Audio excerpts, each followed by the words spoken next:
नमस्कार दोस्तों, मैं हूं आपका भाई प्रतीक मलिक और स्वागत करता हूं आपका आपके अपने YouTube चैनल टी से प्रतीक मलिक पर।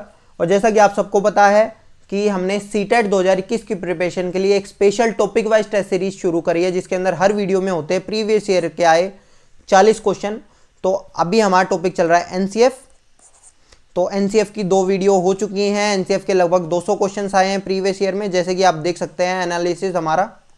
तो सीटेट पेपर 1 के अंदर जो साइकोलॉजी के अंदर एनसीएफ के क्वेश्चन आए थे वो आए थे 101 क्वेश्चन, ठीक है। इसी तरह से अगर मैं बात करता हूँ तो सीटेट पेपर 2 के अंदर 91 क्वेश्चन आए थे।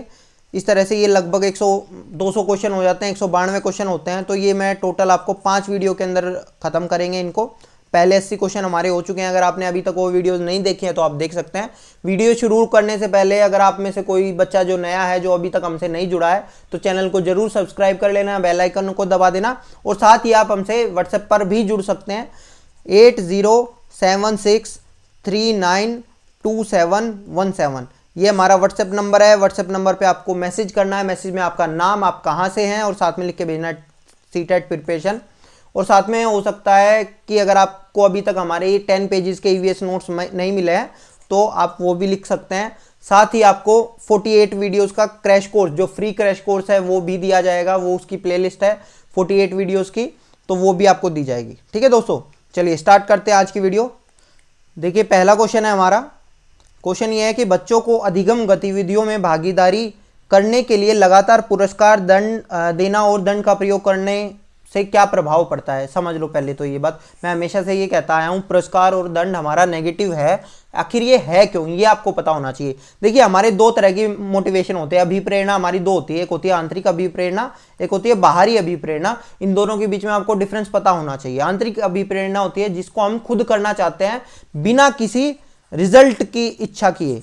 हमें रिजल्ट से कोई मतलब नहीं होता, हम बस ये चाहते हैं कि हमें वो प्रोसेस एंजॉय करते हैं हम उसको। फॉर एग्जाम्पल मैं आपको बताता हूँ, एक बच्चा खेलने जाता है, वो वहाँ डेली हारता है लेकिन वो फिर भी खेलने जाता है क्योंकि उसको खेल में मजा आ रहा है। वो जो गेम है ना, उसको खेलने में मजा आ रहा है, तो वो आपका इंट्रिंसिक मोटिवेशन होता है। इसको बहुत सारे बच्चे गलत वे में ले जाते हैं। वो ये सोचते हैं कि भाई मान लो एक बच्चा डॉक्टर बनने के लिए पढ़ रहा है, खुद से पढ़ रहा है, तो वो भी उसका इंट्रिंसिक मोटिवेशन होता है। नहीं, वो भी उसका एक्सट्रिंसिक मोटिवेशन है, क्योंकि उसको अल्टीमेटली क्या चाहिए, उसको डॉक्टर बनना है।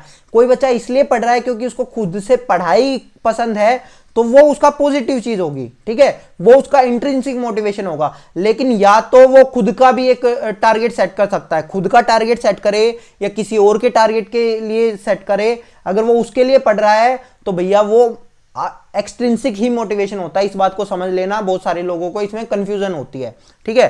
तो अब मान लो, जैसे एक एग्जांपल और देता हूं मैं। एक बंदा जिम में जा रहा है भाई, ठीक है।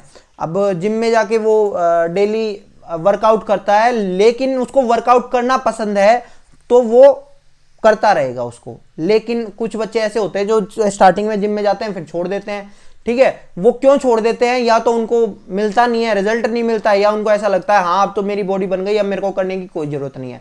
तो वही चीज होती है। तो अब वो ऑप्शन में क्या है कि अगर मान लो दंड दोगे, पुरस्कार दोगे, तो ये जो आपका एक्सट्रिंसिक मोटिवेशन होता है ना, इसको बढ़ाता है, बाहरी अभिप्रेरणा को बढ़ाता है। ये ऑप्शन में क्या है, कम करता है। तो ये तो होगा नहीं, ठीक है। आंतरिक अभिप्रेरणा को कम करती है ये वाली चीजें, यहां लिखा हुआ है बढ़ाता है, तो ये भी नहीं होगा। अब ये कह रहे हैं यह बच्चों को प्रदर्शन आधारित लक्ष्यों के लिए बजाय निपुणता पर ध्यान देने के लिए प्रोत्साहित करेगा, ऐसा भी नहीं है। अधिगम में बच्चों की स्वाभाविक अभिरुचि और जिज्ञासा कम होती है। बिल्कुल सही बात है कि जो एक्चुअली बच्चा जो चाहता है ना कि मेरे को, मैं पढ़ाई को एंजॉय करूं, जैसे मैं खेल को एंजॉय करना चाह रहा हूं, मैं नई नई चीजों को सीखूं, वो चीजें खत्म हो जाएंगी। वो सारा का सारा आपका पुरस्कार के पीछे रहेगा, या फिर वो डरेगा कि अगर मैंने ये नहीं किया, मैं ये नहीं पढ़ा तो मेरे को दंड मिलेगा। तो इसलिए हमारा ऑप्शन हो गया 4। समझ में आ गया भाई। नेक्स्ट पे चलते हैं। देखिए क्वेश्चन में पूछा हुआ है presenting student with clear example and non example. कह रहे हैं कि एग्जाम्पल दे और नॉन एग्जाम्पल दे, कि विद्यार्थियों को स्पष्ट उदाहरण एवं गैर उदाहरण देने का क्या परिणाम होता है। तो मैंने बताया था ये तो अच्छी चीज है ना भाई हमारे लिए, हम बच्चों को उदाहरण देंगे और गैर उदाहरण देंगे, तो ये तो अच्छी चीज है। तो ऑप्शन क्या कह रहे हैं, क्योंकि उससे उनके कंसेप्ट क्लियर होते हैं, ठीक है, जो उनकी अवधारणा होती है वो क्लियर होती है। तो ऑप्शन क्या कह रहे हैं, अवधारणात्मक परिवर्तनों को प्रोत्साहित करने के लिए एक प्रभावशाली तरीका है। बिल्कुल सही है।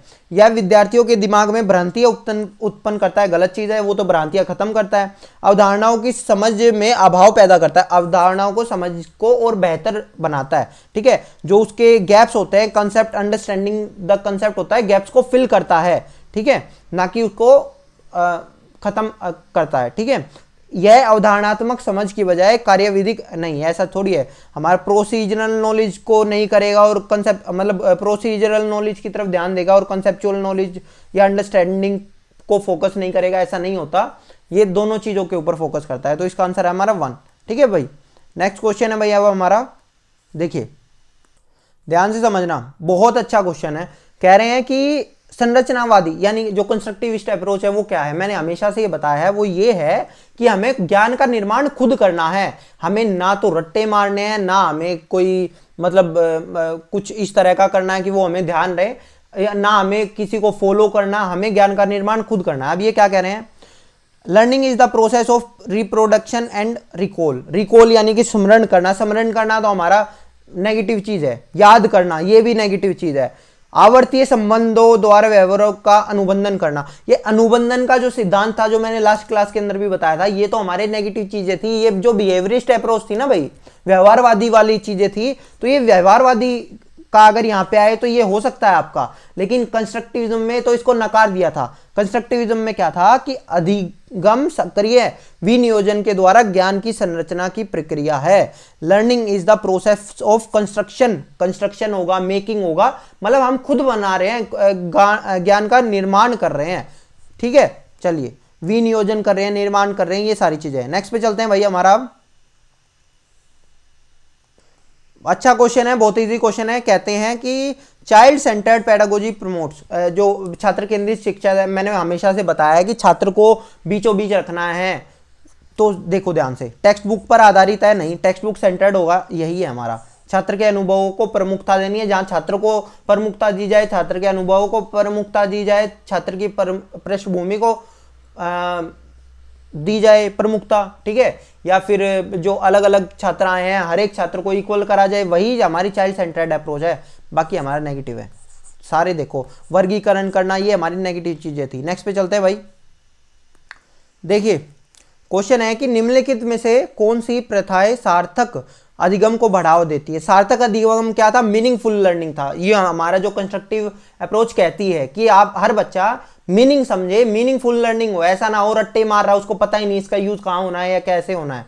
ठीक है, तो कॉर्पोरल पनिशमेंट या शारीरिक दंड, ये तो गलत चीज है, बिल्कुल नेगेटिव है। कोऑपरेटिव, मैंने हमेशा से बताया था, कभी बच्चों के अंदर कंपटीशन नहीं होना चाहिए, हमेशा हमारा आपका कोऑपरेशन होना चाहिए, तो सहयोग होना चाहिए, ना कि प्रतियोगिता हो। ठीक है, प्रतियोगिता से क्या होती है, तुलना होती है एक दूसरे में, और वो गलत चीज होती है। ठीक है, तो हमारा सेकंड आ सकता है, सीसी सही है, सतत एवं समग्र मूल्यांकन। ठीक है, ये हमारा सही है। फिर है निरंतर तुलनात्मक मूल्यांकन, फिर मैंने बताया था अगर खुद से तुलना हो रही है तो ठीक है, अगर किसी और से हो रही है तो बिल्कुल गलत है। तो ये सेम वही है, तो हमारा सेकंड है, क्योंकि खुद से जब होती है तो वो तो सीसी का पार्ट हो गया। ये कांस्टेंट कंपैरेटिव इवैल्यूएशन होता है, ये दूसरे बच्चों से करते हैं हम कि भैया ये बताओ तुम 4 बच्चों में से पहले नंबर पे कौन आया, बेटा तू हमेशा लास्ट आ रहा है, और ये सारी चीजें, ये 2 बच्चों में तो हमें कभी तुलना नहीं करनी है। ठीक है, तो इसका आंसर आता है हमारा सेकंड। ठीक है, सेकंड और थर्ड। चलिए नेक्स्ट पे चलते हैं भाई। देखिए अब देखिए, अच्छा क्वेश्चन है, शिक्षण अधिगम प्रक्रिया में वंचित समूहों के संबंधित विद्यार्थियों के द्वारा सहभागिता कम होने की स्थिति में एक शिक्षक को क्या करना चाहिए। मतलब वो एक्टिवली पार्टिसिपेट नहीं कर रहे हैं। मान लो वंचित वर्ग कौन से होते हैं, वंचित वर्ग वो होते हैं जो गरीब घर से आते हैं भाई बच्चे, या जिनमें समाज में हमें कास्ट वगैरह की तरफ से ऊंचा नीचा देखा जाता है, या किसी धर्म विशेष की तरफ से ऊंचा नीचा देखा जाता है। और ये ऐसा नहीं होता हर जगह एक ही होता है। हो सकता है आप किसी और बहुल क्षेत्र में जाओगे तो वहां दूसरा वंचित वर्ग हो सकता है। ठीक है, अगर मैं धर्म की बात करता हूं तो हमेशा ऐसा नहीं होगा कि मुस्लिम धर्म या फिर ये जो दूसरे धर्म है वही वंचित वर्ग होंगे। ठीक है, कई बार ऐसा होगा कि आप मुस्लिम बहुल क्षेत्र में जाओगे तो वहां हो सकता है हिंदू धर्म वंचित वर्ग हो। ठीक है, इसी तरह से जैसे अगर बात करें जो एसटी होता है, SC ST को वंचित वर्ग माना जाता है। लेकिन जैसे अभी मैं असम में हूँ, असम हमारा कार्बी एंगलोंग डिस्ट्रिक्ट है। कार्बी एंगलोंग डिस्ट्रिक्ट के अंदर अगर आप देखेंगे तो सारे के सारे जितने भी लगभग है 90% जो पॉपुलेशन है ना वो एसटी है यहाँ की, ठीक है। तो भैया यहाँ जो जनरल वाले हैं वो वंचित वर्ग है, मतलब कि जो माइनॉरिटी में होता है उसको हम वंचित वर्ग मानना जाता है हमारी तरफ से, या जिसका दबदबा कम होता है, या इस तरह की आप कह सकते हैं, ठीक है। तो ये डिपेंड करता है, कोई इसमें कुछ ऐसा नहीं होता कि हमेशा SC ST रहेंगे या कोई धर्म विशेष के रहेंगे, ऐसा कभी नहीं होता, ठीक है। तो ये डिपेंड करता है आपका क्षेत्र टू क्षेत्र, ठीक है, कि आपका एरिया टू एरिया डिपेंड करेगा कौन से क्षेत्र में आप हो। अब ये क्या कह रहे हैं कि अगर मान लो आपको आपकी क्लास में कोई ऐसा बच्चा है, आप क्या करेंगे, उसको कहेंगे विद्यालय छोड़ दे, बिल्कुल गलत है, फीस दे के आया विद्यालय क्यों छोड़ दे, ठीक है। फिर आप कहते हैं कि एक्सेप्ट सिचुएशन, इस स्थिति को स्वीकार करें, नहीं भैया हमें तो करना है ना, हमें तो बच्चे को बढ़ाना है, बढ़ावा देना है, तो गलत है ये चीज़ भी। इन विद्यार्थियों से अपनी अपेक्षाओं को कम करना, नहीं कम भी नहीं करना। चौथा ही हमारा ऑप्शन ये होगा, तीनों तो हमारे नेगेटिव हो चुके हैं, चौथा ही हो सकता है अपनी शिक्षण पद्धति पर विचार करना, बिल्कुल सही है। हमें खुद में सोचना चाहिए, अगर हमारी क्लास में कोई बच्चा नहीं पढ़ रहा ना तो हमें ऐसा लगना चाहिए कि शायद हो सकता है हमारे में कोई कमी हो, हम उसको पढ़ा नहीं पा रहे हो, हम उसके लर्निंग स्टाइल को पकड़ नहीं पा रहे हो कि जिस तरह से वो समझ सकता है चीज़ें। तो हम यही तो करते हैं, अगर एक बच्चे को समझ नहीं आया तो पुराने टीचर या जो दूसरी तरह के टीचर होते हैं वो क्या करते हैं, वो बच्चे को पीटना शुरू करते हैं। जबकि जो अच्छा टीचर होगा वो क्या करेगा, वो अपनी तरीका बदल के देखाएगा, फिर समझाएगा उसको। आया समझ में? चलिए नेक्स्ट पे चलते हैं भाई।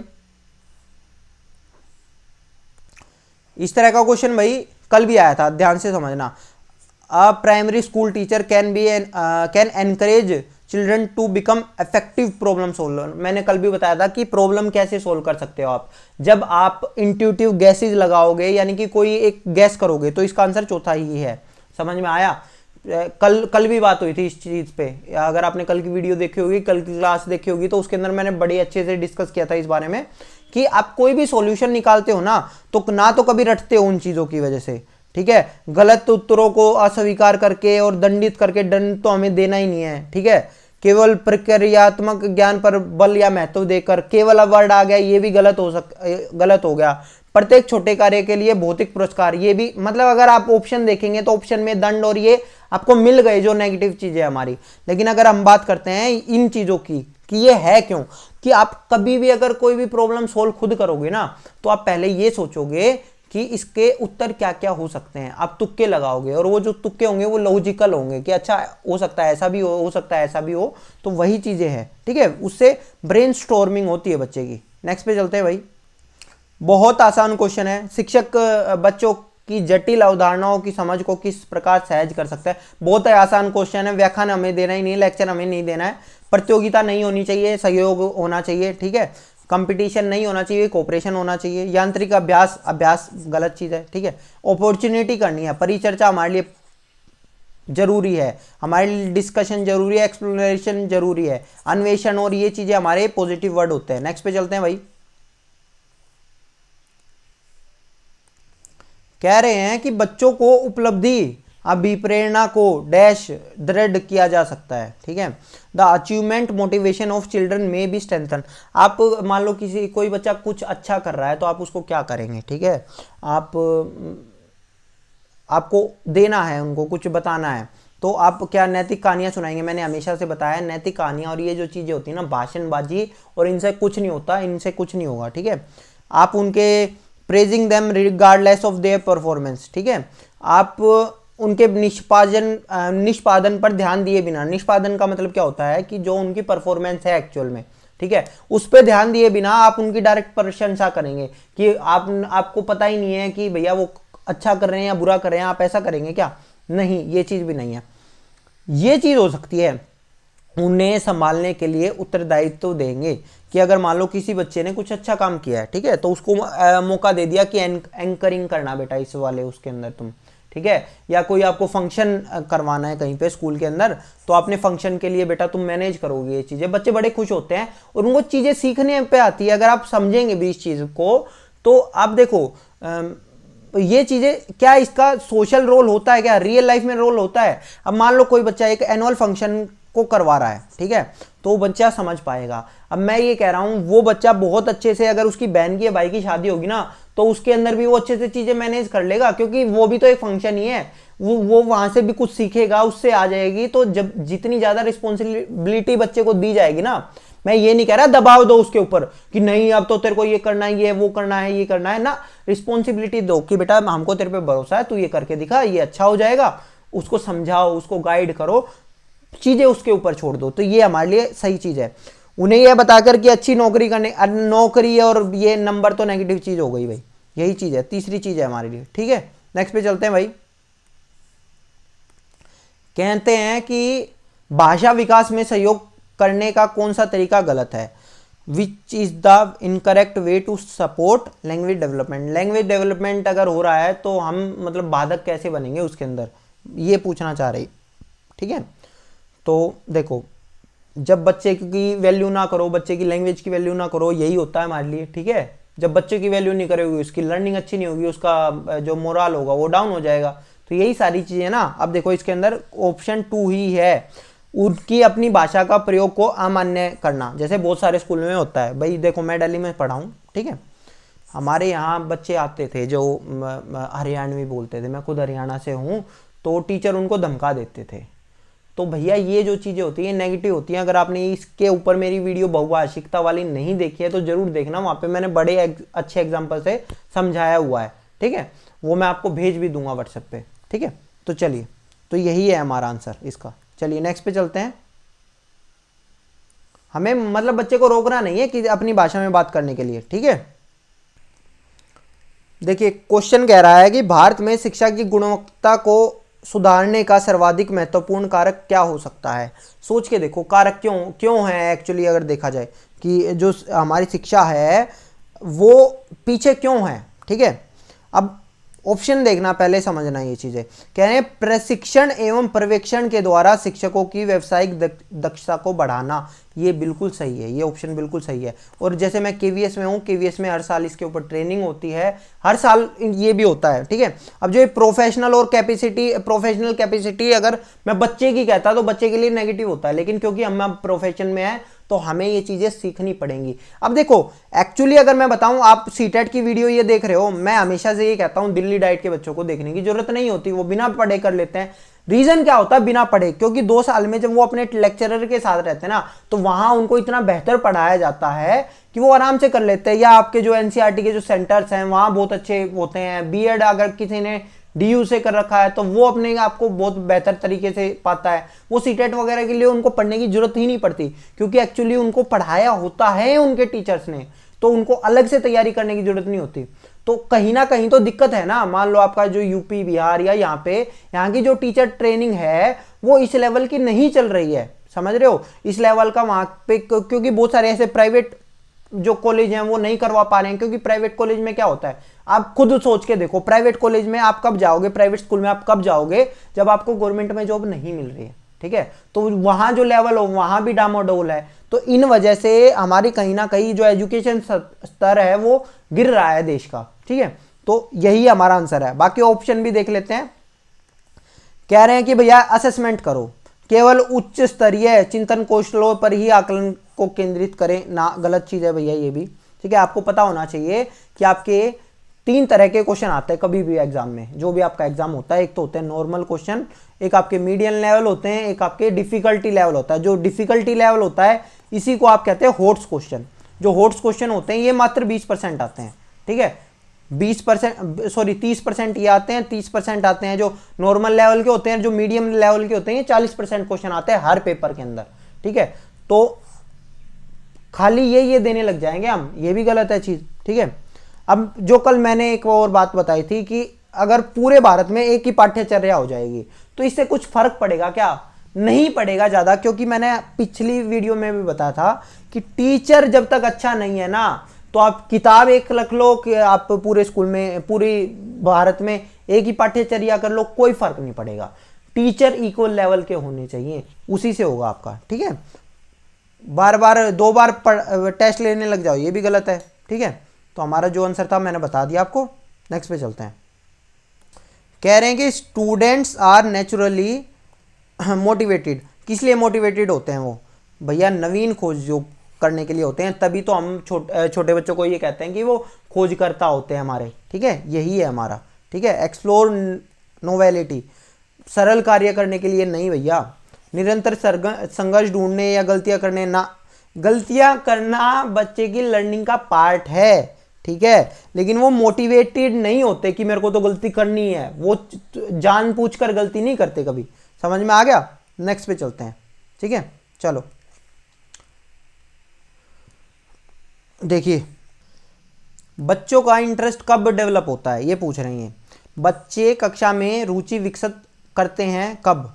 हरियाणा में आया था, आपको पता होना चाहिए, जाट आंदोलन की वजह से हरियाणा में एक जो पेपर था फरवरी 2016 में, ये नहीं हो पाया था, और तब मई 2016 के अंदर हरियाणा में दोबारा पेपर हुआ था, तो ये वो वाला पेपर है। तो कह रहे हैं कि बच्चे कक्षा में रुचि विकसित करते हुए कब विकसित करते हैं, समझो। शिक्षक केवल अच्छे शिक्षार्थियों का पक्ष ले ना भैया, कुछ बच्चे चुन लिए उसने और वो बस उन्हीं का ध्यान दे रहा है, बायस नहीं होना ना बच्चे को, वो सॉरी टीचर को, उनको तो पक्ष लेना ही नहीं है किसी का, ठीक है। शिक्षार्थी, प्रत्येक शिक्षार्थी को भाग लेने के लिए प्रोत्साहित, बिल्कुल सही है, प्रत्येक शिक्षार्थी, ध्यान से समझना, इसमें जो वर्ड है ना वो मेन था प्रत्येक शिक्षार्थी, वो प्रत्येक शिक्षार्थी को भाग लेने के लिए प्रोत्साहित और प्रशंसा करता है, प्रत्येक की, ऊपर वाले में केवल एक की थी या केवल दो की थी, इस तरह से। वे बड़ी कक्षाओं में अपने मित्रों के साथ बैठते हैं, भैया मित्रों के साथ आप बैठोगे तो ऐसा इतना ज़्यादा कुछ नहीं है कि देखो ग्रुप वर्क हमारे लिए अच्छी चीज़ है, ठीक है, लेकिन पूरी तरह आप मित्रों के साथ बैठोगे और आप फिर आप उनको बैठने के लिए तो उनके साथ प्रेरित हो, आपका इंटरेस्ट बैठने में तो होगा, लेकिन पढ़ने में होगा क्या? ऐसा नहीं हो सकता। गृह कार्य नहीं मिलता, ये भी गलत है, ठीक है। मतलब डिपेंड नहीं करता कि अगर मान लो किसी बच्चे को गृह कार्य मिल ही नहीं रहा तो उसकी रुचि विकसित होगी। देखो मैं गृह कार्य देने के खिलाफ हूं, लेकिन इसलिए नहीं कि बच्चों की रुचि विकसित होती है गृह कार्य ना देने से, ना, गृह कार्य ना देने से जो एक्सटर्नल प्रेशर होता है ना बच्चे के ऊपर वो हटता है, ना कि उसकी रुचि विकसित होती है। समझ लेना इस चीज को, रुचि के लिए आपको हर बच्चे को पर्सनली गाइड करना पड़ेगा, उसको प्रोत्साहित करना पड़ेगा ही। नेक्स्ट पे चलते हैं भाई। क्वेश्चन है बच्चे के बारे में ही है। पहली बात तो लास्ट ऑप्शन देख लो, ब्लैंक स्लेट है। ब्लैंक स्लेट मैंने हमेशा से बताया, टेबुला रासा कहा था जो उन लोगों ने कहा था, तो ये तो है ही चीज़ गलत, ठीक है। ये बिहेवियरिस्ट थे क्योंकि वो भाई, ठीक है, तो ये गलत है। फिर कह रहे हैं कि ईश्वर का उपहार होते हैं, ये भी ऑप्शन देख लो, उनकी पूजा करनी चाहिए बच्चों की, मतलब कैसी कैसी चीज़ लिख देते हैं, ऑप्शन सोच के देखो। चलिए नेक्स्ट है, are born unruly and need to be civilised by society. मतलब बच्चे कोई जानवर थोड़ी होते हैं कि उनको सिविलाइज करने की जरूरत पड़ेगी हमें, ठीक है, उन्हें समाज द्वारा सभ्य बनाने की आवश्यकता होती है। अच्छा जी, बच्चे कोई जानवर थोड़ी है, वो आते ही खून कत्ल थोड़ी करने लग जाते हैं जो उनको सभ्य बनाना पड़ेगा। बच्चे तो प्यारे होते हैं, क्यूट होते हैं। चलिए नेक्स्ट, अब ऑप्शन क्या रह गया? ऑप्शन यही है तीसरा, वो अपनी सामाजिक और सांस्कृतिक संदर्भ में बढ़ते हैं और उससे प्रभावित होते हैं। मैंने बताया ना, हर तरह का जो बच्चा होगा ना, देखो अगर मान लो उसने अपने आसपास में एग्रेशन ही देखा है बच्चे ने, तो वो उसके अंदर होगा, एग्रेशन होगा भाई उसके अंदर, ठीक है।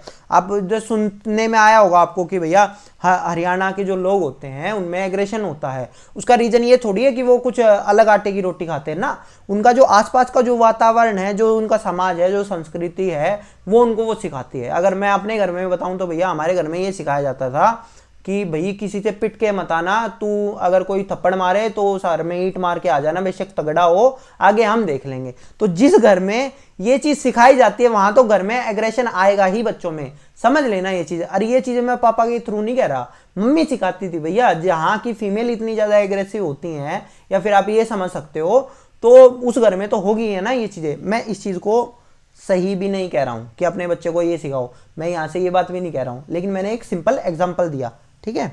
चलिए नेक्स्ट पे चलते हैं। हमारा नेक्स्ट क्वेश्चन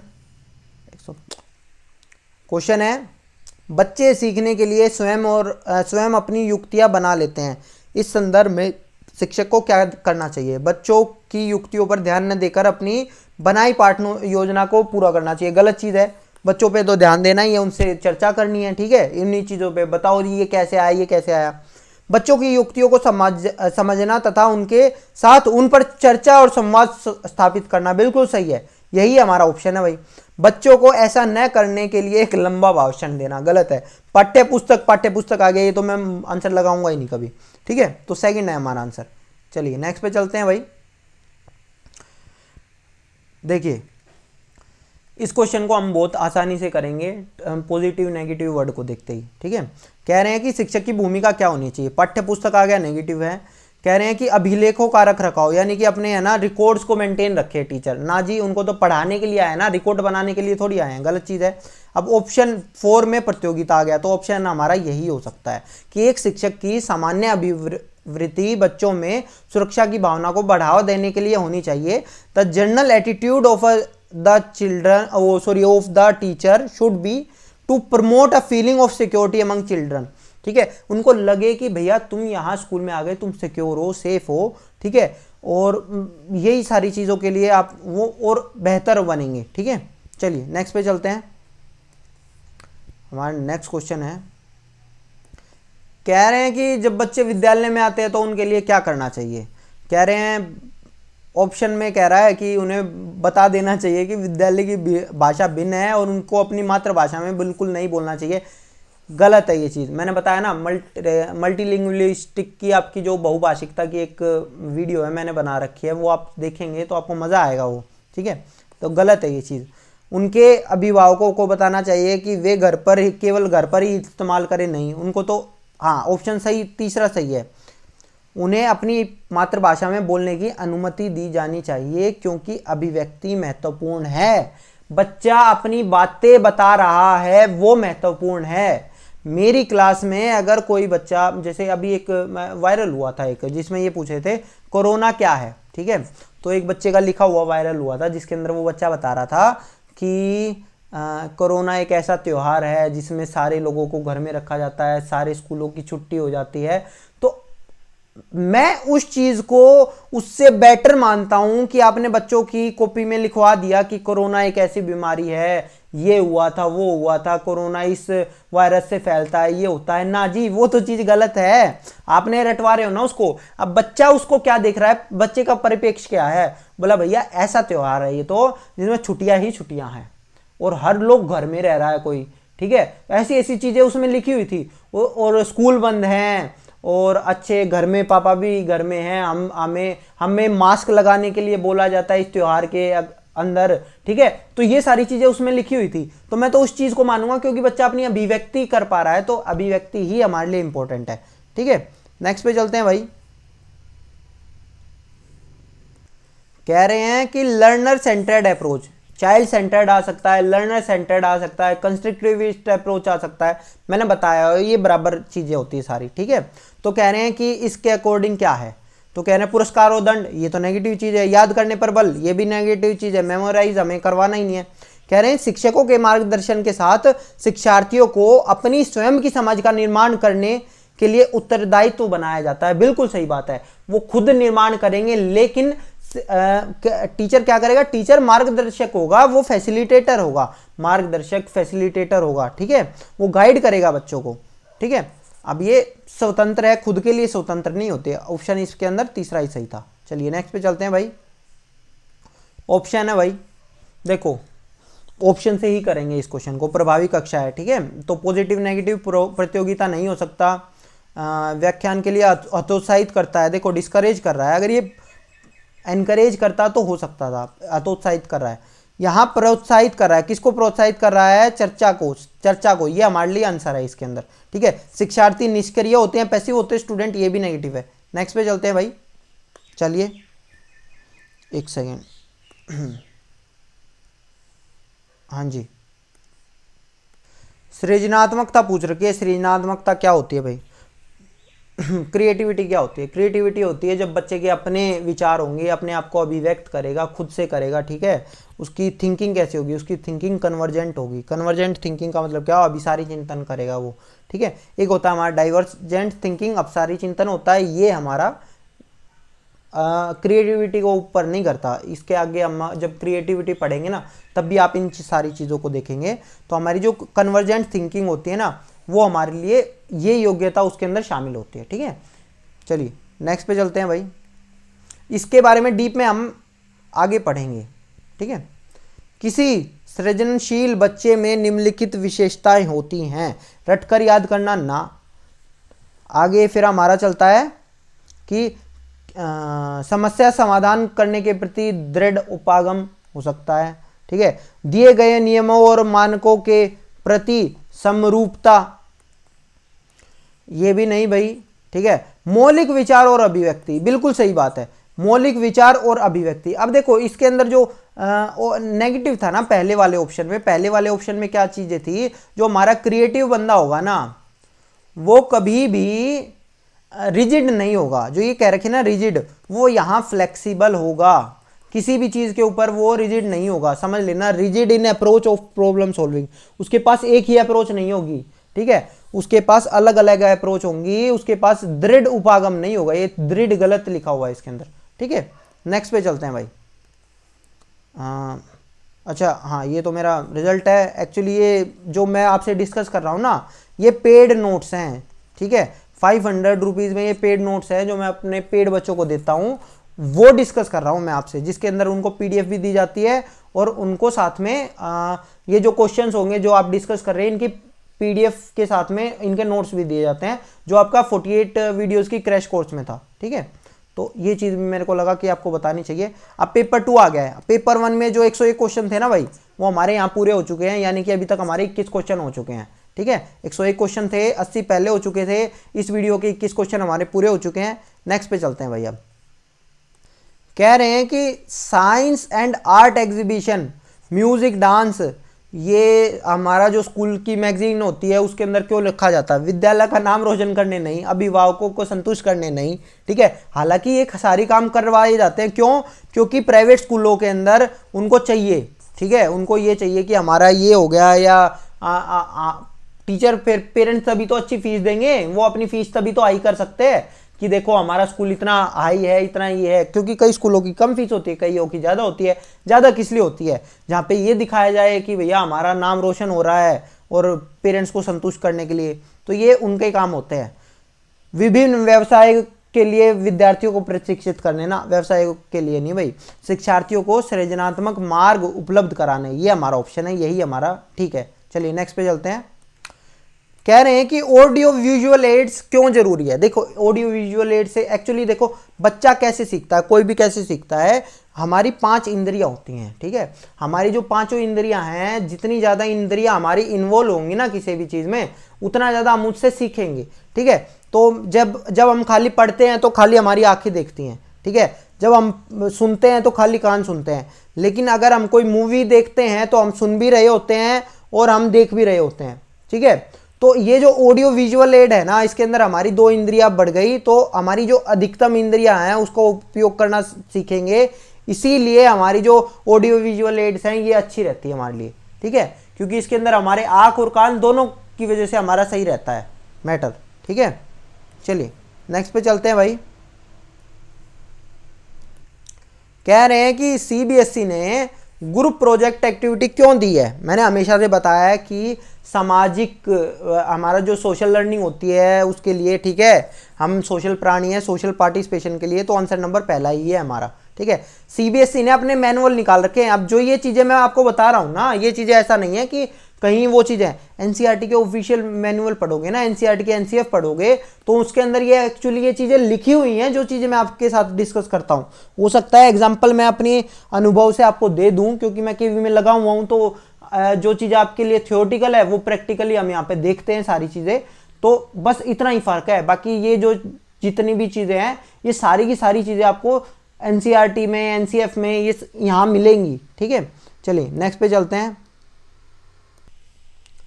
अच्छा क्वेश्चन है, कह रहे हैं सांस्कृतिक तथा भाषिक रूप से वैविध्यपूर्ण कक्षा में यह निश्चित करने से पहले कि शिक्षार्थी विशिष्ट शिक्षा वर्ग में आता है या नहीं, शिक्षक को क्या करना चाहिए? मतलब आपको किसी बच्चे को स्पेशल एजुकेशन कैटेगरी में डालना चाह रहे हो तो आप क्या करोगे? पहली बात है, क्वेश्चन कह रहा है कि not involve parents as parents have their own work, कि माता पिता को अपने कार्य बहुत होते हैं, उनको इन्वॉल्व मत करो। गलत है ये चीज़ भी। ठीक है, माता पिता को मैंने बताया था पीटीएम में, अगर मान लो आपको ऐसा लगता है कि कोई बच्चा लगातार कम हो रहा है तो आप उनसे बात करेंगे, आप उनके साथ कहेंगे कि आप भी मेरे से बात किया करो कि क्या दिक्कतें हैं बच्चे के साथ, आप उनसे जरूर शेयर करेंगे। गलत चीज़ है ये। दूसरा कह रहा है कि अक्षमता स्थापित करने से पहले शिक्षार्थी की मातृभाषा का मूल्यांकन करना चाहिए। बिल्कुल सही बात है। Evaluate student on her his mother tongue to establish disability. Disability करने से पहले आप किसी को बिना इवेलुएट करे आप कैसे कह सकते हो कि नहीं ये तो है नहीं। कुछ बच्चे कह देते हैं, कुछ टीचर कह देते हैं कि ये तो जी पागल है, ये तो मंद बुद्धि है, बच्चों को कह देते हैं। आपस में कम से कम टीचर आपस में बात करते हुए तो कहते हैं वो तो बिल्कुल कुछ नहीं है, वो तो नालायक है, ये है वो। अरे भैया उसको पहले इवेलुएट तो कर लो आप, तभी तो आप उसको बता पाओगे। ठीक है, यू स्पेशलाइज साइकोलॉजिस्ट नहीं भाई। देखो हमारे टीचर है, हमने साइकोलॉजी खुद भी पढ़ रखी है इस लेवल की, तो हम खुद भी इवेलुएट कर सकते हैं बच्चे को, हमें अलग से करने की जरूरत नहीं है। कह रहे हैं कि segregate the child to neutralise the environmental factor. गलत चीज़ है ये, हमें बच्चे को सेग्रीगेट कभी भी नहीं करना। ठीक है, नेक्स्ट पे चलते हैं। अलग नहीं करना, ये इंक्लूसिव एजुकेशन जब आप पढ़ेंगे ना उसमें आप पढ़ेंगे तो उसमें मैं बताऊंगा आपको। कह रहे हैं mastery orientation can be encouraged के द्वारा निपुणता अभिन्यासों का प्रोत्साहित किया जा सकता है। देखो वैसे तो निपुणता हमें नहीं करवानी है, कि हमें चाहना नहीं है कि बच्चा निपुण बने चीज़ों में। ठीक है, क्योंकि उससे प्रेशर आ जाता है उसके ऊपर। ठीक है, आप उसका किसी और से कंपटीशन करवाते हो कि उसके इतने नंबर आए, तेरे इतने नंबर क्यों नहीं आए, तो वो चीज़ें नेगेटिव चीज़ें हैं वो। ठीक है, लेकिन अगर मान लो फिर भी आपको मास्टरी, आप चाहते हो बच्चा मास्टर बन जाए किसी चीज़ में, तो वो कैसे बनेगा, वो कैसे बन सकता है? वो देखो शिक्षार्थियों के व्यक्तिगत प्रयासों पर ध्यान केंद्रित करना। बिल्कुल सही बात है, जो उसके इंडिविजुअल एफर्ट है ना, आप उसके ऊपर फोकस करेंगे तभी आपको पता चलेगा कि हाँ भाई बच्चा कितना ट्राई कर रहा है, कितना आगे वो पहुंच सकता है। परस्पर तो तुलना नहीं करनी, ये तो नेगेटिव चीज है, मैंने बता दिया था। Loads of practice material. अब दिक्कत ये है भाई, जो हम मास्टरी ओरिएंटेशन करवाने चाहते हैं ना कि बच्चा किसी चीज में मास्टर हो जाए, तो हम ये चाहते हैं वो ज़्यादा से ज़्यादा प्रैक्टिस करे, ज़्यादा से ज़्यादा काम करे घर पे। गलत है ये चीज़। ठीक है, ठीक है। अनएक्सपेक्टेड टेस्ट होते हैं हमारे, वो भी गलत चीज़ है। हमें टेस्ट वगैरह से बच्चों को डराना नहीं है भाई, कि नहीं आज तुम्हारे सरप्राइज टेस्ट है। बेकार होते हैं वो टीचर जो सरप्राइज टेस्ट लेते हैं। ठीक है, नेक्स्ट पे चलते हैं। अच्छा क्वेश्चन है, देखो ये भी। Following are some techniques to manage anxiety. Anxiety होती है भाई हमें due to an approaching examination. मान लो जैसे अभी सीटेट का एग्जाम होने वाला है ठीक है, तो अब इसके लिए आपके मन में भी भैया दुश्चिंताएं होंगी, आपके लिए मन में चिंता होगी, तो कौन सी तकनीक है आप ये कहेंगे कि वो आपको फायदा देगी। ठीक है, लेकिन ऑप्शन देखना, ऑप्शन में यहाँ एक्सेप्ट लिखा हुआ है, इसके अलावा के अतिरिक्त। ठीक है, यानी कि 3 चीज़ें तो आपको फायदा देंगी, एक चीज़ फायदा नहीं देंगी। अब देखते हैं वो कौन सी है। प्रश्न पत्र की संरचना पैटर्न से परिचित कराना, जो कि मैं पहली वीडियो में आपको करवा चुका हूँ, तो ये चीज़ें आपके फायदेमंद होती हैं आपके लिए। ठीक है, दूसरा है thinking too much about result. Result के बारे में ज़्यादा नहीं सोचना चाहिए भाई हमको, गलत चीज़ है। सीकिंग सपोर्ट, समर्थन प्राप्त करना। बिल्कुल आपको मेरा समर्थन 100% है, आप जरूर लाएंगे, अच्छा ले आएंगे। ठीक है, आप सोचो मत आपका परिणाम क्या आएगा क्या नहीं आएगा, जब आपका आएगा आप खुद देखना। विशिष्टताओं पर बल देना, स्ट्रेंथ, आपकी जो स्ट्रेंथ है उनके ऊपर बल देना। बिल्कुल सही है, यही कोशिश मैं कर रहा हूं कि आपकी स्ट्रेंथ के ऊपर बल दिया जाए। तो आपका जो ऑप्शन है वो सेकंड ही है जो गलत है। ठीक है, बाकी सारे सही हैं। नेक्स्ट पे चलते हैं भाई। फिर वही वाला क्वेश्चन आ गया है कि सीबीएसई ग्रुप एक्टिविटी को क्यों बढ़ावा देती है। पहली बात देखो, ऑप्शन पहला क्या है, जो ये लंबे लंबे क्वेश्चन होते हैं ना भाई, इनको बड़े ध्यान से पढ़ा करो, क्योंकि एक एक वर्ड इसके अंदर ऐसा होता है जो छोड़ दिया तो गलत हो जाएगा। देखने में तो ये व्यक्तिगत प्रतिस्पर्धा है, ये नेगेटिव चीज लग रहा है, लेकिन अगर पूरा पढ़ोगे तो देखो क्या कह रहा है। व्यक्तिगत प्रतिस्पर्धा के प्रति नकारात्मक संवेगात्मक प्रतिक्रियाओं से उबरना, यानी कि जो आपकी कंपटीशन होता है ना, जो कंपटीशन होता है उसको खत्म करने के लिए आपकी ये चीज होती है ग्रुप एक्टिविटीज। बिल्कुल सही बात है भाई ये। ठीक है, नेक्स्ट है to make easy for teacher. Teacher के लिए तो इजी हमें कुछ बनाना ही नहीं है। ठीक है, to rational the time available. Time हो, सिलेबस हो, ये सारी चीजें हो, ये नेगेटिव चीजें होती है, इनके बारे में हमें सोचना ही नहीं है। गतिविधि को ढांचागत लागत, देखो एक कॉस्ट हो गया, देखो ये सारी की सारी मटेरियलिस्टिक चीजें बताई है इसके अंदर। पैसे की बात कर ली इसके अंदर, ठीक है, इसके अंदर टाइम की बात कर ली, इसके अंदर बात कर ली कि टीचर का कम काम हो जाए। तो ये तीनों चीजें नेगेटिव हैं, एक हमारा पहला ही पॉजिटिव है। नेक्स्ट पे चलते हैं भाई। देखो अच्छा क्वेश्चन है, which of the following pair would be the most appropriate choice to complete the following sentence. Following sentence को कंप्लीट करने के लिए क्या चीज़ें सही रहेंगी, ठीक है। पहली बात में तो कह दिया children forget faster when they are involve in activity. ऐसा थोड़ी है, ये क्या कह रहे हैं कि जब बच्चे उन गतिविधियों में शामिल होते हैं, कक्ष की उपयोगी गतिविधियों में, तो वो विस्मरण करते हैं, यानी कि वो भूल जाते हैं। गलत है ये चीज़, उनको तो लंबे समय तक याद रहती है, तो पहला तो नहीं होगा, ठीक है। फिर अगले वाले में अगर मैं ऑप्शन ही देखता हूं तो classroom only, linked with classroom only, classroom थोड़ी है, हमें तो रियल लाइफ से लिंक करना है, तो ये गलत चीज़ है ये भी, ठीक है। मेमोराइज, याद करना है ही नहीं हमें, ठीक है, हमें याद नहीं करना किसी भी चीज़ को, ठीक है, तो ये भी गलत चीज़ है। फिर ये देखो learn useful in real life, अगर आप ये चौथा ऑप्शन यहाँ पे पुट करके देखना, इससे आपका आंसर आ जाएगा। नेक्स्ट पे चलते हैं भाई। ऑप्शन है के अतिरिक्त निम्नलिखित सभी तथ्य संकेत करते हैं कि बच्चा कक्षा में संवेगात्मक और सामाजिक रूप से समायोजित है, ठीक है। मतलब कि बाकी जगह तो सब कह रहे हैं कि वो फिट होता है, वो इमोशनली और सोशली फिट है क्लासरूम के हिसाब से, ठीक है, लेकिन इसमें से कुछ एक्सेप्ट है, तो वो कौन से होते हैं, वो आपने अपने आसपास में बच्चे जरूर देखे होंगे, देखना ऑप्शन में मिलेगा ऐसा कुछ। कह रहे हैं कि जो अपने आसपास के बच्चों के साथ में उनका रिलेशनशिप अच्छा हो रहेगा, बिल्कुल सही बात है। जो बच्चा ज़्यादा किसी से झगड़ नहीं रहा, सबके साथ अच्छे से हंस खेल रहा है, वो बच्चा सही है, वो इमोशनल भी ठीक है और सोशल रूप से भी सही है, ठीक है। Concentrate on persist with challenging task, चुनौतीपूर्ण कार्य पर ध्यान केंद्रित करना और उन्हें दृढ़तापूर्वक करना, बिल्कुल सही बात है, कोई दिक्कत की बात नहीं है, ठीक है। Manage both anger and Joy, उस गुस्से को भी और हर्ष को भी। कुछ बच्चे ऐसे होते हैं जो ना तो गुस्से को झेल पाते, ठीक है, वो गुस्सा करते हैं तो हद से ज़्यादा करते हैं, जब वो खुश होते हैं तो खुश भी हद से ज़्यादा हो जाते हैं, ऐसा ये इमोशनली अनस्टेबल बच्चे होते हैं, ठीक है। कुछ जो बड़े होते हैं उनके अंदर भी ये दिक्कत होती है भाई। फिर है हम उम्र साथियों के साथ प्रतियोगिता करना, ये बंदा सोशली गलत है, ठीक है। दृढ़तापूर्वक ध्यान केंद्रित करना, किस पे ध्यान केंद्रित कर रहा है कि मेरे को तो उससे ज़्यादा नंबर लाने हैं।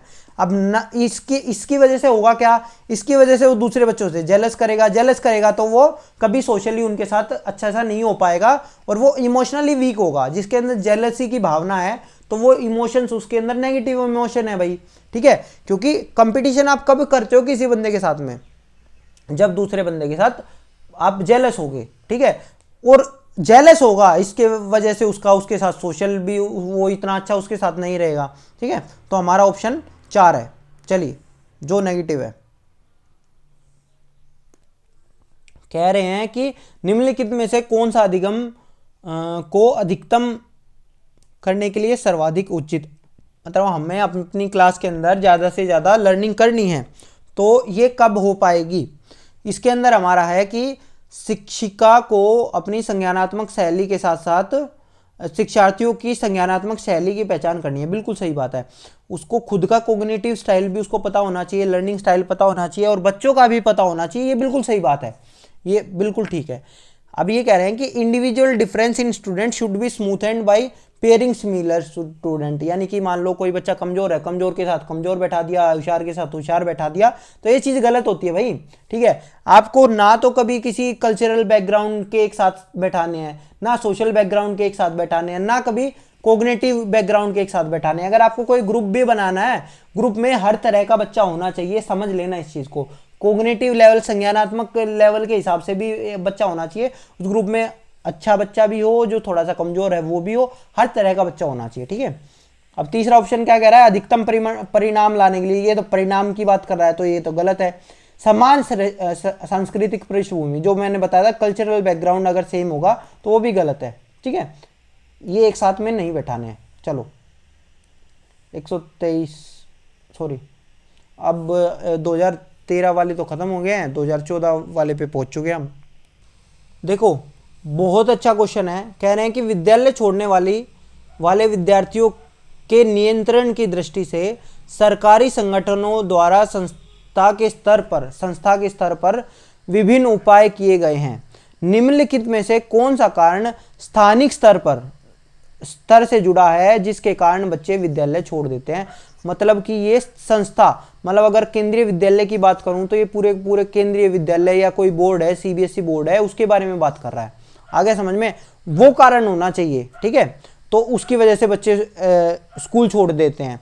तो पहला कह रहे हैं विद्यालय में शामपट और शौचालय जैसी आधारभूत सेवाओं का अभाव।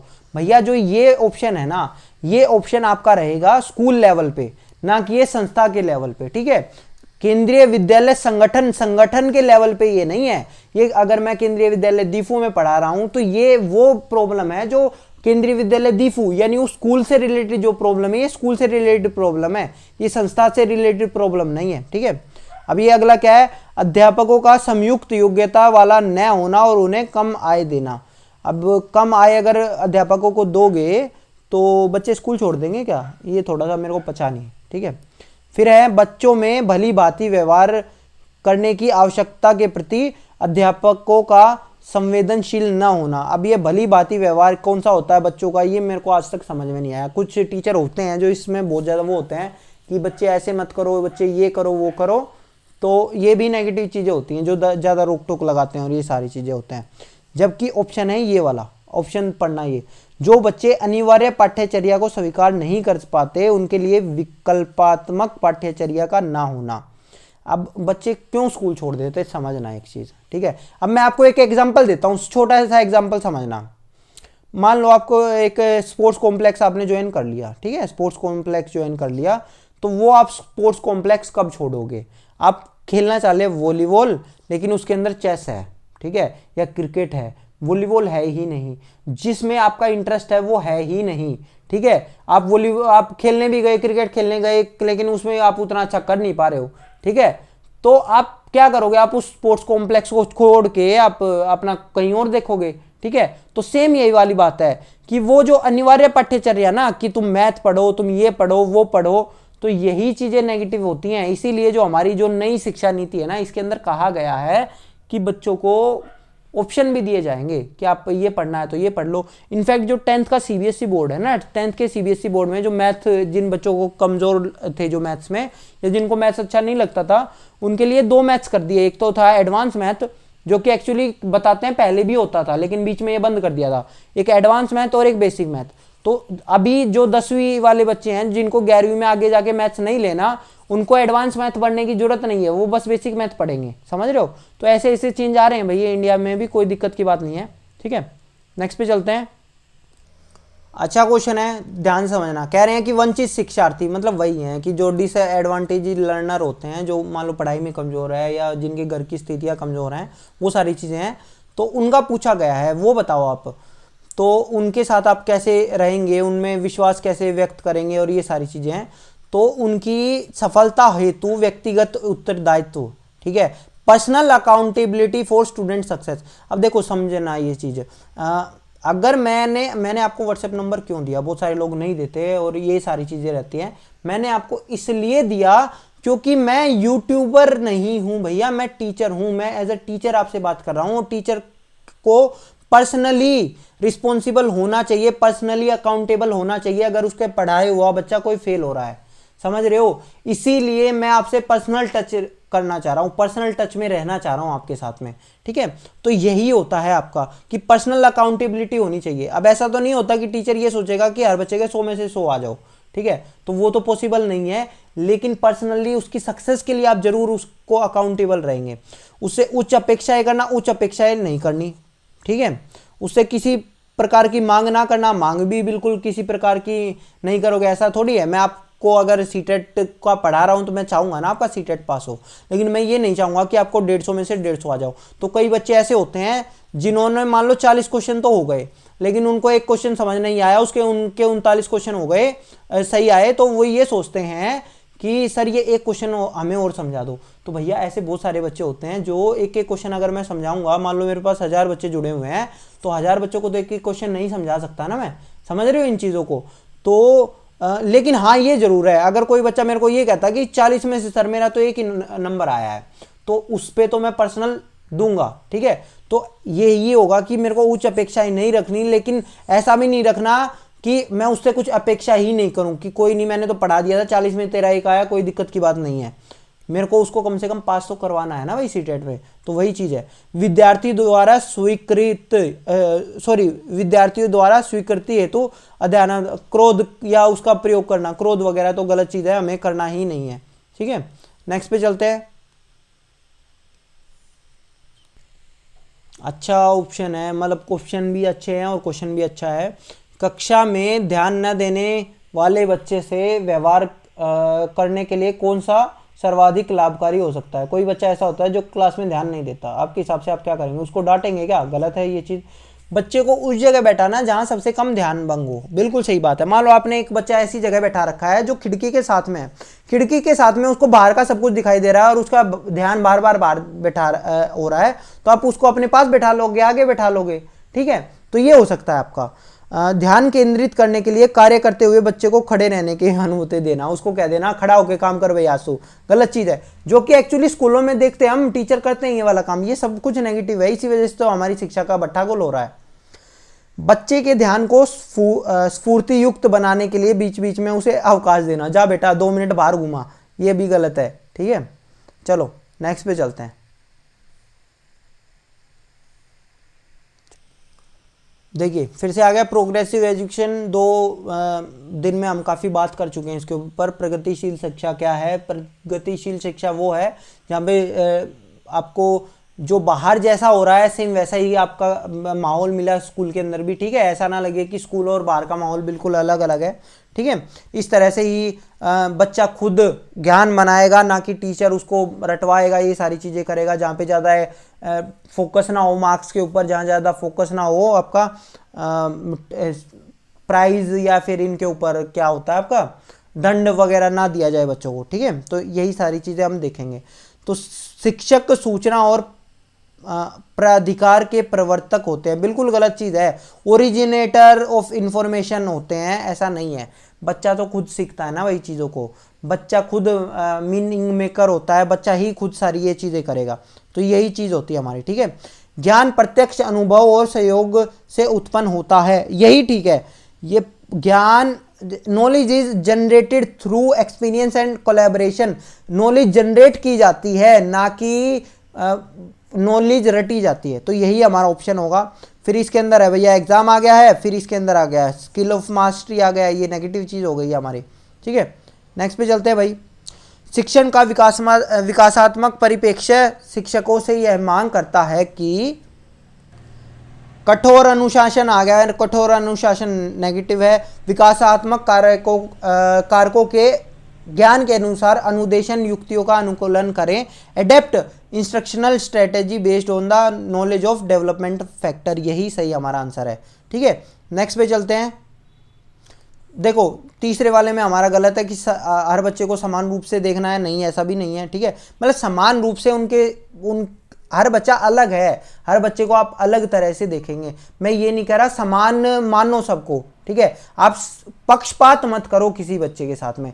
लेकिन कई बार होता है हम बच्चे को हर बच्चे के लिए एक ही टारगेट कर देते हैं, तो वो भी पक्षपात होता है, वो भी गलत चीज़ है। ठीक है, क्योंकि बच्चे का लर्निंग स्टाइल अलग है, बच्चे का हर चीज़ अलग है, तो बच्चे के लेवल के हिसाब से बच्चे से बात करेंगे हम। ठीक है, इस प्रकार का अधिगम उपलब्ध कराए जिसका परिणाम केवल आ गया, ये चीज़ तो गलत है। ठीक है, खाली कोग्निटिव लेवल का हो ऐसा नहीं होना चाहिए, हर चीज़ को करेंगे। ठीक है, लाइक कर दो भाई, वीडियो खत्म होने वाली है अब तो। लास्ट के शायद 3 ही क्वेश्चन रह गए, 37 क्वेश्चन हम डिस्कस कर चुके हैं। कक्षा 7 का शिक्षार्थी गणित में त्रुटियां करता है, एक शिक्षक के रूप में आप क्या करेंगे बताओ भाई। शिक्षार्थी से कहेंगे कि वह विकल्पात्मक पद्धति का प्रयोग करे अथवा स्वयं त्रुटि का पता लगाने के लिए उसे दोबारा करे। सही बात है, यही सही है। उसे सही उत्तर उपलब्ध कराएंगे नहीं।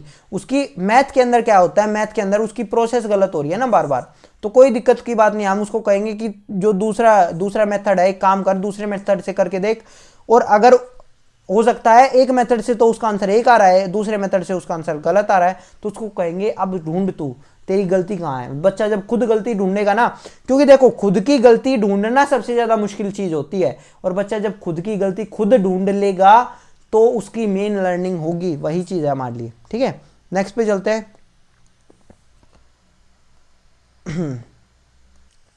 शिक्षार्थियों में सबसे कम प्रतिबंधित विद्यालय वातावरण में रखने के माध्यम से विद्यार्थी लड़कियों और अलाभान्वित वर्गों के लिए, ठीक है, equalise the educational opportunities and girls and disadvantages group. Disadvantages वो कौन से थे? वो वही तो थे जो पीछे पीछे रहते हैं, पिछड़े ग्रुप होते हैं, उस तरह के, ठीक है। तो क्वेश्चन क्या कहना चाह रहा है, देखिए ये कहना चाह रहे हैं कि देखिए जब लीस्ट रिस्ट्रिक्टेड हमारा जो स्कूल्स होता है जिसके अंदर प्रतिबंध किस तरह का आप कह सकते हैं कि मान लो आपको किसी एक स्पेशल जाति के या किसी एक स्पेशल उनके लिए आपने स्कूल नहीं खोला, किसी एक स्पेशल कास्ट के लिए, रिलीजन के लिए आपने स्कूल नहीं खोला, तो वो चीज़ें हमें अगर हम ख़त्म करते हैं, कम करते हैं, जो हम इंक्लूसिव एजुकेशन की बात करते हैं, तो उससे क्या होता है, ठीक है, उससे आप क्या कर रहे हैं, उससे आप equalise the educational opportunity for girls and disadvantages group. ठीक है भैया, ये चीज़ बिल्कुल ठीक है, आप कर रहे हैं ये वाला काम कि आप इक्वल कर रहे हैं, जो एजुकेशनल अपॉर्चुनिटीज़ हैं वो लोगों के लिए इक्वल कर रहे हैं, ठीक है, तो इस चीज़ को मैं ठीक मानता हूँ। आगे चलते हैं। Normalise the lives of children from deprived group who are increasing the linkage. आप ये भी बिल्कुल ठीक है कि आप नॉर्मलाइज कर रहे हैं। अब देखो ये जो ऑप्शन है ना आपके, ये वो ऑप्शन है जो लगभग आपको सही दिखेंगे, लेकिन आपको सबसे बेस्ट चुनना पड़ेगा, समझ रहे हो। तो ये भी ठीक है कि आप ये सारी चीज़ें कर रहे हैं। विज्ञान मेला और प्रश्नोत्तरी जैसी गतिविधियों में अलाभान्वित वर्ग के बच्चों को भागीदार बनाता है, बिल्कुल ठीक है, हम उनको भागीदार बना देते हैं, ठीक है। हमने उनको क्या दिया, हमने उनको इक्वल अपॉर्चुनिटी दी है, हमने उनको पढ़ने का मौका दिया है, हमने उनको हर जगह क्विज वगैरह में पार्ट लेने का मौका दिया है।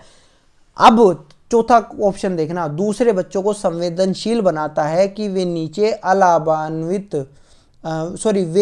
अलाभान्वित बच्चों को दबाए नहीं और उन्हें नीचा ना दिखाए। मेरे लिए ये सबसे महत्वपूर्ण चीज़ है, ठीक है। देखो क्या चीज़ होता है, अब एक बात बताता हूँ, समझना। कई ऐसा होता है गर्ल्स स्कूल हो जाते हैं कई जगह, ठीक है। कई ऐसे होते हैं कि जहाँ मान लो मदरसे हैं जहाँ मुस्लिम बच्चों को पढ़ाया जाता है, ठीक है, या कई ऐसे स्कूल है जहाँ पे SC ST के बच्चों को ही पढ़ाया जाता है, मान लो हैं कुछ इस तरह के हैं, ठीक है, या उनको फ़ायदा मिलता है उसका, तो वहाँ भी हो रही हैं ये सारी चीज़ें। तो ये जो तीन चीज़ें हैं, तीन चीज़ें तो वहाँ भी हो रही हैं। जब आप लड़की के स्कूल खोल रहे हैं तो ये सारी चीज़ें वहाँ पे भी हो रही है, वहाँ पे क्विज़ भी भैया उन्हीं की होगी, ये चीज़ें वहीं पे भी होगी। लेकिन जब आप नॉर्मल स्कूल में ऐसे बच्चों को लेके आते हो ना, जो आपके इतने ज़्यादा स्ट्रॉन्ग बैकग्राउंड से नहीं है, गरीब घरों से हैं बच्चे, ठीक है, तो उससे फ़ायदा क्या होता है, उससे फ़ायदा मान लो किसी एक बड़े प्राइवेट स्कूल में जहाँ पे लाखों रुपए की फ़ीस है, यानी वहाँ पे जो पढ़ेंगे वो बच्चे वो बहुत बढ़िया घरों के पढ़ेंगे। लेकिन अगर वहाँ पे कोई बच्चा एक ऐसा भी पढ़ रहा है जो बहुत गरीब घर से है, जो RT एक्ट के अंदर आपको पता होना चाहिए कि 10% आपके जो बच्चे रहेंगे, 25% जो बच्चे रहेंगे वो आपको ऐसे लाने पड़ेंगे। RT एक्ट यही तो कहता है कि आपके प्राइवेट स्कूल के अंदर भी 1/4 बच्चे ऐसे जरूर होंगे जिनकी फीस माफ होगी और जो गरीब घरों से आपके पढ़ सकते हैं। तो इससे क्या फायदा मिलेगा, इससे फायदा ये मिलेगा कि आपके जो अच्छे घर के बच्चे हैं ना, वो भी उन बच्चों को समझेंगे और उनको बुली नहीं करेंगे और उनके साथ में अच्छे से रहेंगे और उन लोग को पता चलेगा, उनके प्रति संवेदनशील होंगे, समझ रहे हो। तो मेरे लिए ये इंपॉर्टेंट है। ये तीन चीजें तो आपकी बाहर भी हो सकती थी। गरीब घर के बच्चों के लिए आपने सरकारी स्कूल खोल रखे हैं, लेकिन वहां सारे गरीब घर के बच्चे पढ़ रहे हैं, ठीक है, तो ये चीजें आपको वहां मिल रही है, ये सारी चीजें हो रही है। लेकिन आपको वो सोच बदलने कैसे जो अमीर घर के बच्चों की है, अगर उनके साथ आप गरीब घर के बच्चों को पढ़ाएंगे कि नहीं भैया ये बच्चे भी बेकार नहीं होते, बस परिस्थितियां कुछ इस तरह की हैं, ठीक है। नेक्स्ट पे चलते हैं। आज तो भैया 1 घंटे की क्लास होगी, ये सुबह से कुछ खाया भी नहीं मैंने। नेक्स्ट पे चलते हैं। व्यक्ति अंतरों का ज्ञान शिक्षक की मदद करता है कि करता है, कैसे करता है। देखो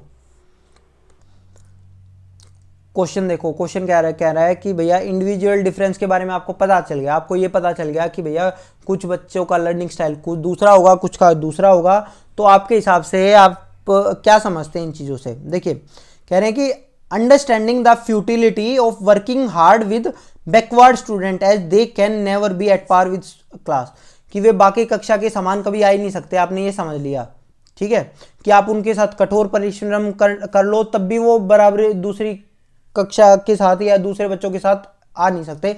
गलत चीज़ है ये चीज़ तो, ठीक है। आपने शिक्षार्थियों की असफलता को स्वीकृति दे दी। अब मैं ये कह रहा हूँ कि सीटेट में हर कोई 90 नंबर तो ले ही सकता है, पास तो जरूर हो गया 100%।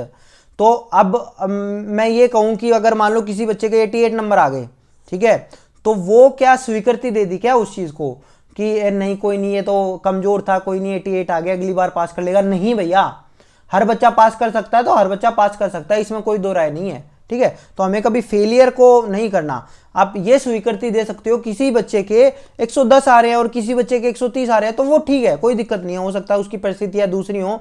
अब हमारे पास कई ऐसे भी बच्चे भी हैं जो हाउसवाइफ हैं, जो लेडीज़ हैं, जो पढ़ाई कर रही है, तो हो सकता है वो थोड़ा सा कम लाएंगी, कोई दिक्कत की बात नहीं है, ठीक है, लेकिन वो उसके बराबर भी ला सकती हैं, ठीक है।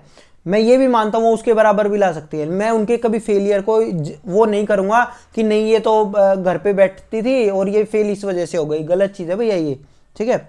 हमारा क्या है, हमारे यही है assessing the individual need of all student, teaching them accordingly.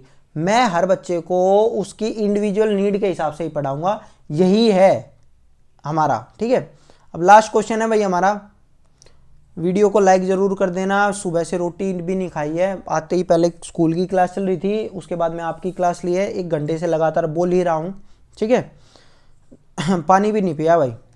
चलिए, how can a teacher help children become better? भैया पढ़ा भी नहीं जा रहा लगातार 1 घंटे से बोलते बोलते, क्योंकि पहले सुबह भी क्लास थी।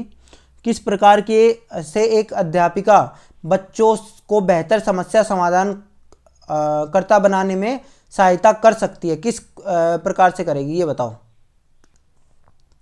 पहले तो ऑप्शन ही देख लो, और ऑप्शन में क्या है, बच्चों को पाठ्य पुस्तक में समस्या का उत्तर करवाने में, ये गलत चीज़ है।